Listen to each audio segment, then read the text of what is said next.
Comment boivent les animaux? C'est ce que nous allons voir aujourd'hui. Le vivant n'échappe pas aux lois de la mécanique des fluides. Pression, tension, viscosité. Boire, c'est une chose qui peut paraître évidente et pourtant, les animaux se désaltèrent de manière diverse. Nous allons ainsi illustrer le rôle joué par la densité et la viscosité des liquides. Nous allons voir aussi la tension de surface.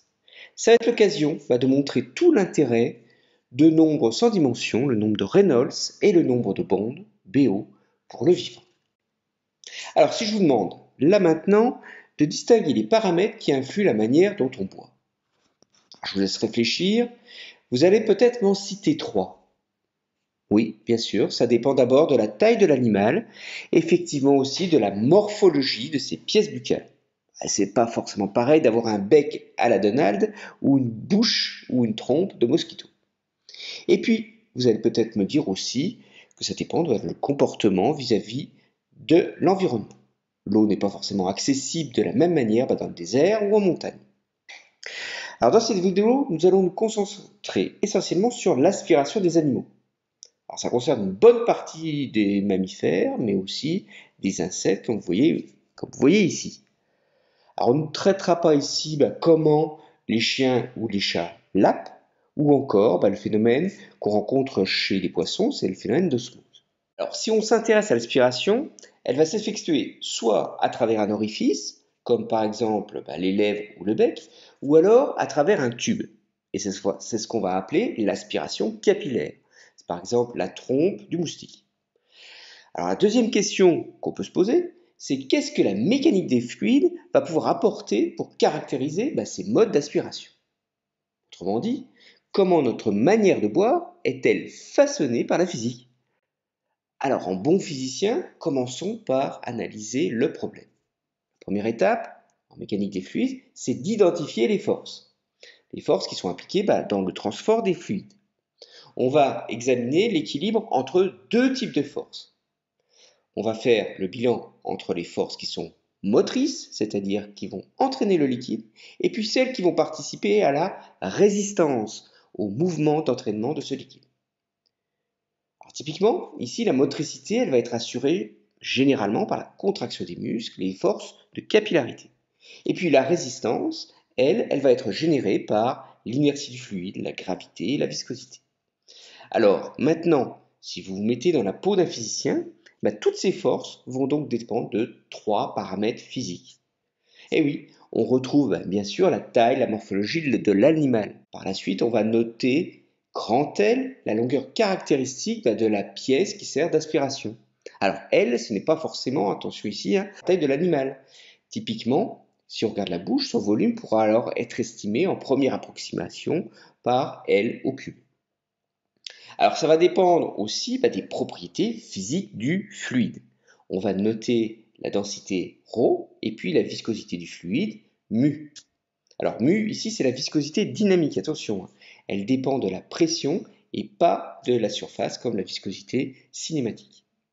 Et enfin, on n'oublie pas le fait qu'on soit sur Terre, ça va dépendre de l'accélération gravitationnelle qu'on note petit g. Alors en biomécanique, on parle plus souvent de pression que de force. Alors je vous fais un point là-dessus parce qu'en fait, la notion de force et de pression sont très voisines et on a trop tendance à les confondre. Alors attention, la pression, c'est une force ramenée à une surface, donc elle va s'exprimer en newton par mètre carré, et c'est ce qu'on appelle le pascal. Et en biomécanique, il y a une chose à connaître, il existe un invariant, c'est cette pression. On dit que la pression d'aspiration est indépendante de l'échelle. C'est-à-dire que la pression est d'une ampleur comparable à l'ensemble des créatures sur la planète. Cette valeur de pression, c'est approximativement 10 kPa, 10 à la puissance 4 pascal. Et c'est valable que ce soit un éléphant, un homme ou un moustique. Donc côté pression, vous voyez qu'on est tous à la même ancienne. Par contre, ça ne va pas être le cas pour la force, puisque la force d'aspiration, elle, va dépendre de grand L et va varier comme le carré de cette longueur. Alors, les animaux sont terrestres, on l'a déjà dit, le liquide va suffire la gravitation. Et là, la force de gravitation, on peut dire le poids du liquide, ce n'est rien d'autre que la masse fois petit g. On peut exprimer la masse en fonction de la masse volumique du liquide et de son volume L au cube. Et vous voyez que le poids du liquide dépend de la taille grand L au cube. On peut se dire a priori que la force de gravitation va jouer un rôle important, c'est L au cube. Ça reste donc à vérifier en comparant l'amplitude des autres forces. Alors lorsque le liquide est aspiré par l'animal, il est forcément en mouvement. Donc il y a une vitesse d'entraînement qu'on va l'appeler VE.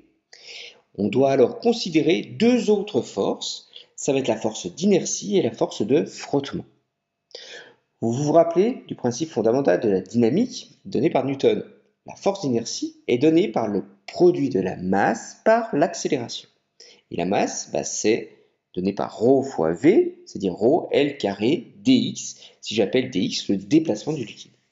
Et donc l'accélération, c'est la dérivée de la vitesse dV sur dt. Et donc on peut montrer qu'elle peut être donnée par le gradient de la vitesse au carré.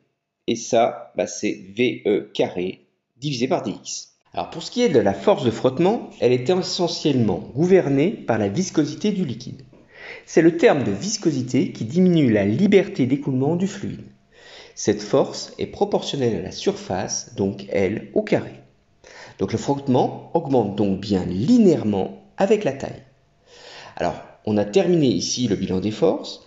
Vous observez que les forces dépendent fortement de la dimension du système, ici la taille grand L. Alors pour classer maintenant les différents modes d'écoulement, on va comparer les forces qui résistent à l'écoulement. Tout d'abord, on compare l'inertie au frottement. On définit alors un nombre sans dimension, c'est ce nombre RE qu'on appelle le nombre de Reynolds, qui est le rapport entre la force d'inertie et la force visqueuse. Vous voyez que ce nombre va dépendre de manière linéaire ici avec la taille grand L. Alors pour estimer ce nombre de Reynolds, il nous faut encore connaître la vitesse d'entraînement VE. Cette vitesse va être essentiellement gouvernée par l'aspiration. Alors nous allons évaluer ici le travail fourni par cette force d'aspiration, c'est-à-dire l'énergie que fournit l'animal pour que le liquide se déplace dans son corps. On simplifie ici en disant que le liquide va se déplacer de la longueur caractéristique. Alors je vous rappelle la notion de travail, c'est le produit de l'effort fourni par la longueur. Donc il s'exprime bien en newton fois mètre, ce qu'on appelle aussi le joule. Donc le travail va donc être proportionnel au volume. Et ce travail fourni extérieur va permettre au liquide de changer son énergie cinétique et donc d'augmenter sa vitesse. L'énergie cinétique du liquide est donnée par 1/2 de mv carré, c'est-à-dire 1/2 de ρ L cube V au carré. Et on applique le théorème de l'énergie cinétique ici en indiquant l'égalité entre le travail des forces extérieures et l'énergie cinétique du liquide. Et c'est ainsi qu'on va pouvoir déduire la vitesse d'entraînement du liquide. Et vous voyez que VE est proportionnel à la racine carrée de P sur ρ. Et vous observez que cette vitesse est indépendante de grand L.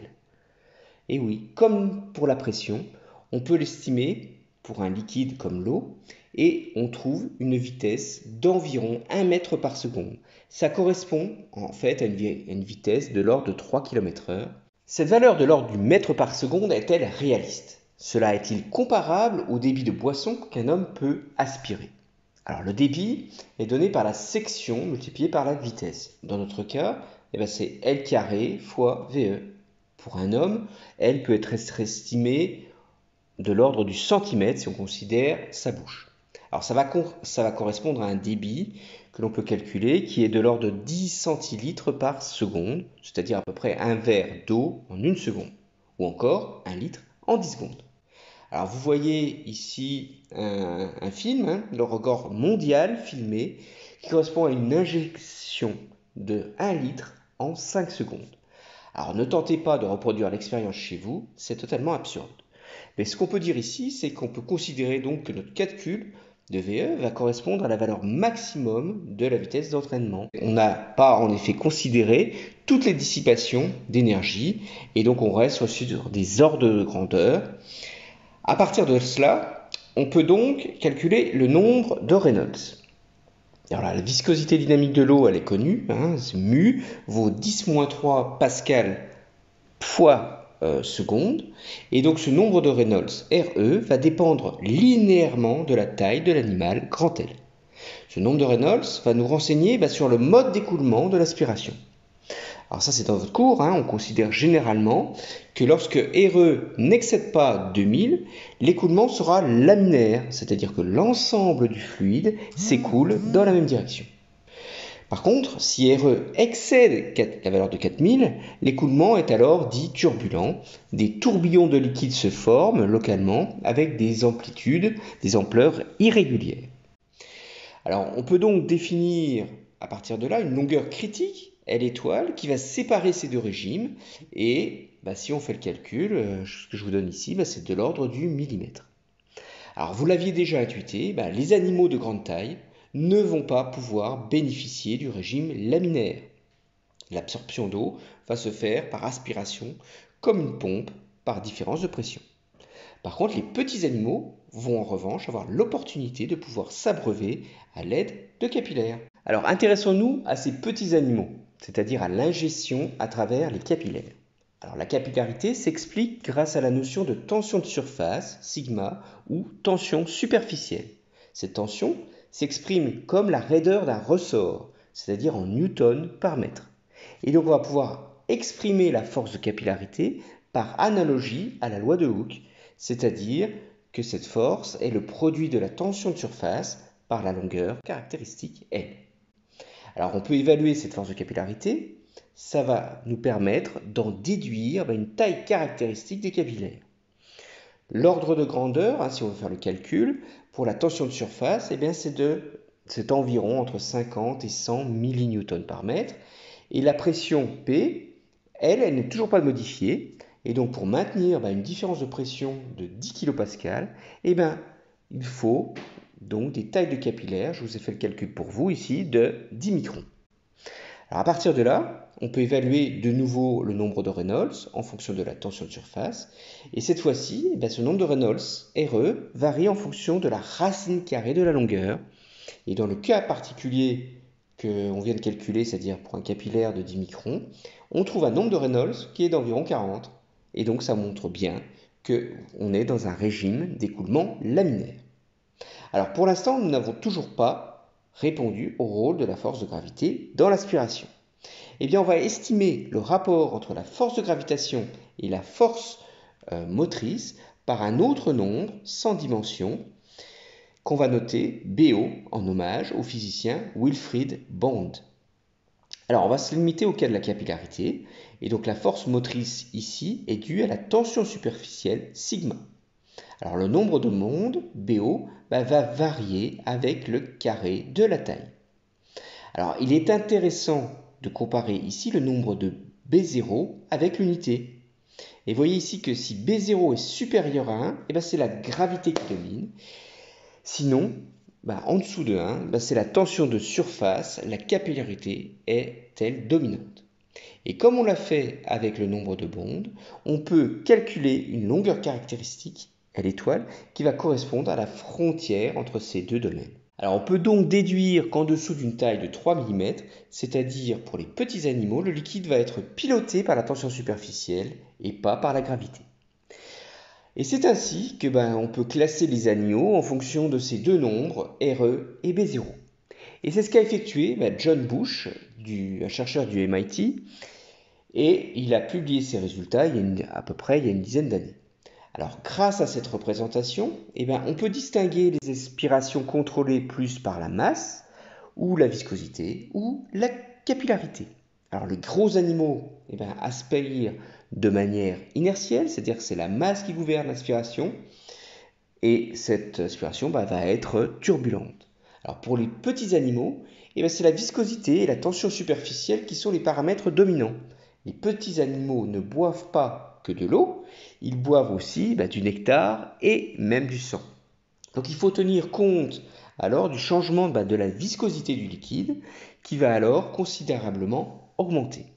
Alors typiquement, la viscosité du nectar augmente de manière exponentielle avec la teneur en sucre.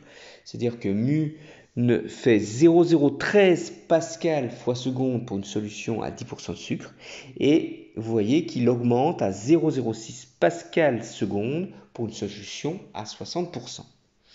Donc le nombre de Reynolds est perturbé et il va même diminuer d'un facteur 60. Et donc le régime d'écoulement est de plus en plus laminaire et c'est donc bénéfique pour les petits animaux d'avoir ce nectar ou ce sang dans les capillaires, je pense ici aux moustiques. Voilà, nous avons exploré, en simplifiant grandement, en nous limitant aux ordres de grandeur, ce que la mécanique des fluides pouvait nous apprendre sur le monde du vivant. C'est un des exemples qui nous montre l'effet d'échelle. Vous voyez directement les conséquences physiques provenant de la dimension du corps. Le nombre de Reynolds varie sur plus de 6 ordres de grandeur et le nombre de Bonds encore plus. Donc ces nombres sans dimension, issus de la mécanique des fluides, permettent de définir des régimes. Et chaque régime a ses propres lois physiques. On voit ici toute la biodiversité animale et le grand nombre de possibilités offertes. Je vous remercie pour votre attention et je vous dis à bientôt.